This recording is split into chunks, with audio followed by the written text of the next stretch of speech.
BPF long live William Nazari Jindabad William Nazari Jindabad BPF long live BPF long live Jai BPF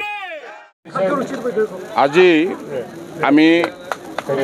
আগন্তুক পঞ্চম বিটিচিৰ সাধাৰণ নিৰ্বাচনৰ পৰিচালনা কৰাৰ কাৰণে আজি আমি গোসাইগাঁও জিলা BPF ৰাজনৈতিক দলৰ অন্তৰ্গত জমদুৱাৰ সমষ্টিৰ নিৰ্বাচনী কাৰ্যালয় আমি আনুষ্ঠানিকভাৱে আমাৰ এই কাৰ্যালয়খন উদ্বোধন কৰিবলৈ সক্ষম হ'ল। ইয়াতে আমাৰ ইতিমধ্যে অতুল চন্দ্ৰ বসুমতাৰীক চেয়াৰমেন আৰু আমাৰ একেন্দ্ৰ ইছলাৰীক চিফ কনভেনৰ হিচাপে লৈ ইতিমধ্যে ব্লক কমিটিয়ে গঠন কৰা হ'ল আৰু এই ব্লক কমিটিয়ে অহা 22 তাৰিখত অনুষ্ঠিত হ'ব লগা BTC নিৰ্বাচনত আমাৰ এই জন্দুৱাৰ সমষ্টিৰ BPF দলৰ মনোনীত প্ৰাৰ্থী সন্মানীয় আমাৰ উইলিয়াম নাৰ্জাৰী ডাঙৰীয়াক ইয়াত যিমানজন প্ৰাৰ্থী আছে তাৰ ভিতৰত বিপুল ভোটত বিজয়ী কৰাৰ কাৰণে যুদ্ধদিহিং মনোভাৱ লৈ আমাৰ কৰ্মীসকলে গাঁৱে বয়ে সোমাই ইয়াত নিৰ্বাচনী পৰিচালনা কমিটিৰ নিয়ম কানুন এইবিলাক মানি ইয়াত বিপুল ভোটত কিবা জয়ী কৰাৰ কাৰণে আৰু বেলেগক পৰাজিত কৰিবৰ কাৰণে বৰ্তমান ইয়াত কিমানজন 8জন না 9জন প্ৰাৰ্থী ইতিমধ্যে বৈধ হিচাপে ইয়াত আছে। ইয়াত বেছিভাগে আমাৰ প্ৰভাৱ আমি যিটো দেখিছোঁ মই জিলা কমিটিৰ সভাপতি হিচাপে আমাৰ বৰ্তমান যিটো 5টা সমষ্টিত প্ৰায় BPF সকলে আমি ফাৰ্ষ্টাও আমি জিকিবলৈ সক্ষম হ'ম বুলি আমি ভাবিছোঁ আৰু জন্দুৱাৰ সমষ্টি হিচাপে আমাৰ এটা ৰেকৰ্ড ইয়াত 2005 চনৰ আৰম্ভণিৰ পৰা কোনো খালে এবাৰহে এই যে নতুন কিবা কৰাৰ পিছত যেতিয়া অলপ তেতিয়া বাতাবৰণটো কিবা আছিল আমাৰ বিৰোধী দল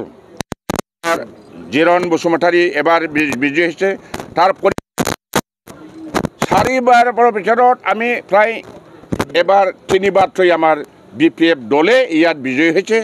যোৱাবাৰতো আমাৰ BPF দলে ইয়াত প্ৰচুৰ ভোটত ৰেওৰেৱা নাৰ্জাৰী ডাঙৰীয়া ইয়াত আমাৰ BPF দলৰ হৈ বিজয়ী হৈছিল।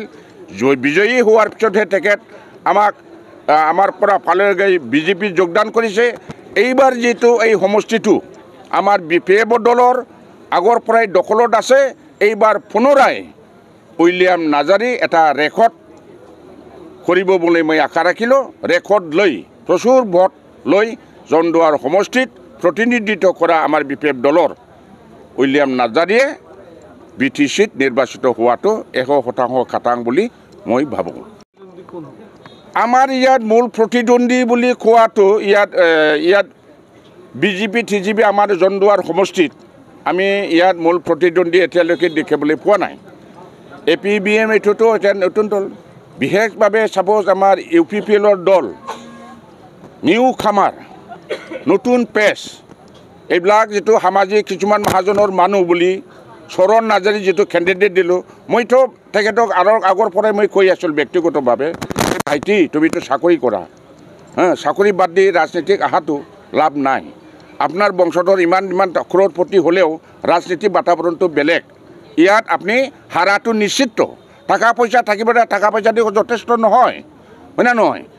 ইয়াত ৰাজনীতিকভাৱে কিবা কৰিবলৈ আপোনাক অলপ উত্তৰাঞ্চলৰ কিমান চৰণক চিনি পায় জাৰাগুৰিতে ইয়াৰ সীমাবদ্ধতা আছে তাৰ কাৰণে সেই UPPL দলে যিমান চেষ্টা নকৰক এইবাৰ আগৰ দিহতে খালি গোটেই BTCত 40টাৰ খালি 9টাহে পাইছিল হয় না নহয় আগৰবাৰত 9টা এইবাৰ 9টাতকৈ কম হ'ব আমাৰ BPF তেতিয়াই 17টা পাইছিল হয় না নহয় চৰকাৰ অবৈধ চৰকাৰ হোৱাৰ কাৰণে এই বছৰত 5টা বছৰত হাগ্ৰামা কেতিয়াও BTCত সোমোৱা নাই আপোনালোকে জানে BTC এছেম্বলিত যোৱাই নাই কাৰণ এইটো অবৈধ চৰকাৰ বৈধ নহয় আমি বৈধতাভাৱে যিটো চৰকাৰ নহয় আমাৰ দলৰ যিটো সভাপতি হাগ্ৰামা মহিলাৰে এবাৰো আমাৰ এছেম্বলিত যোগদানেই কৰা নাই এইবাৰতো সিহঁতক কমি যাব অক্সিজেন নাছিল সিহঁতৰ BJPয়ে অক্সিজেনটো নিজে নিজে ফালৰি কাটি গ'ল অক্সিজেন শেষ হ'লে যেনেকৈ দলটো মানুহ বেমাৰীটো মৰি যায় তদ্ৰুপ এনেকৈ এটা UPPL দলটো হৈ আছে